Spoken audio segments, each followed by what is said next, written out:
25th, 2026 ನಾಸಿಕದ TCS ಕಂಪನಿಗೆ ಸೇರಿರುವಂತಹ ಒಬ್ಬ female employee ಒಂದು ಪೊಲೀಸ್ ಸ್ಟೇಷನ್ಗೆ ಹೋಗಿ ಒಂದು ಎಫ್ಐಆರ್ ಅನ್ನ ರಿಜಿಸ್ಟರ್ ಮಾಡ್ತಾರೆ.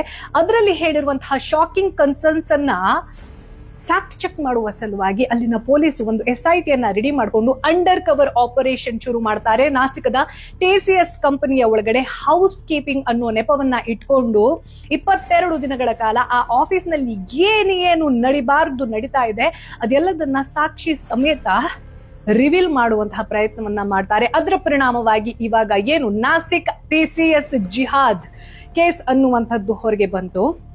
ಇದರಲ್ಲಿ ಬಹಳಷ್ಟು ಜನ ಏನು ರಿಲಿಜಿಯಸ್ ಕನ್ವರ್ಷನ್ ಅನ್ನ ಟ್ರೈ ಮಾಡ್ತಾ ಇದ್ರು ಅಥವಾ ಇದು ಜಿಹಾದ್ನ ಒಂದು ಪಾರ್ಟ್ ಆಗಿರಬಹುದು ಅನ್ನೋದನ್ನ ಹೇಳ್ತಿದ್ದಾರೆ. ಪೊಲಿಟಿಕಲ್ ಪಾಯಿಂಟ್ ಅನ್ನೋದೇ ಮುಂದಾಗ್ತಾ ಇದೆ, rather women safety in the country. ಒಂದು ಆಫೀಸ್ ನಲ್ಲಿ ಹೆಣ್ಣು ಮಕ್ಕಳನ್ನ ಈ ಸೆಕ್ಷುವಲ್ ಹರಾಸ್ಮೆಂಟ್ ನಿಂದ ಪ್ರೊಟೆಕ್ಟ್ ಮಾಡಬೇಕು ಅನ್ನೋ ಕಾರಣಕ್ಕೋಸ್ಕರ ಪಾಶ್ ಕಮಿಟಿ ಇದ್ರೂ ಕೂಡ, ಸೋ ಕಾಲ್ಡ್ HR ಪೊಸಿಷನ್ ಇದ್ರೂ ಕೂಡ ಈ ಕಂಪನಿಯಲ್ಲಿ ಇರುವಂತಹ HR ಅದ್ ಯಾಕೆ 4 ವರ್ಷದಿಂದ ಇಂತಹ ಕಂಪ್ಲೇಂಟ್ ಬಂದಿದ್ರು ಕೂಡ ಅದನ್ನ ಇಂಟೆನ್ಷನಲಿ ಇಗ್ನೋರ್ ಮಾಡ್ತಾ ಇದ್ರು ಅನ್ನುವಂಥದ್ದು ಕೂಡ it gives lot of points about the concerning issue of jihad in this company.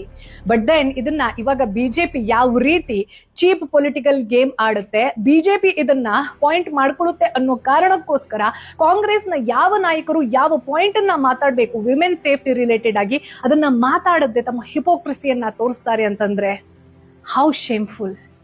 ಯಾವ ದೇಶದಲ್ಲಿ ಎತ್ತರ ನಾರ್ಯಸ್ತು ಪೂಜ್ಯಂತೆ ರಮಂತೆ ತತ್ರ ದೇವತಾ ಅನ್ನೋದನ್ನ ನಾವು ಹೇಳ್ತೀವಿ, ಆದ್ರೆ ಯಾರೂ ಕೂಡ ಆಲ್ಮೋಸ್ಟ್ ಪ್ರಾಕ್ಟೀಸ್ ಮಾಡೋದಿಲ್ಲ ಅಂತಂದ್ರೆ ಬೇಟಿ ಬಚಾವೋ ಬೇಟಿ ಪಡಾವೋ ಅನ್ನೋದು ಮಾತ್ರ ಅಲ್ಲ, ಆ ಓದಿಕೊಂಡಿರುವಂತಹ ಮಗಳು ಸೇಫ್ ಆಗಿ ಫೀಲ್ ಆಗುವಂತಹ ಮೈಂಡ್ ಸೆಟ್ ಅನ್ನ ಕ್ರಿಯೇಟ್ ಮಾಡುವಲ್ಲಿ as a country we have failed.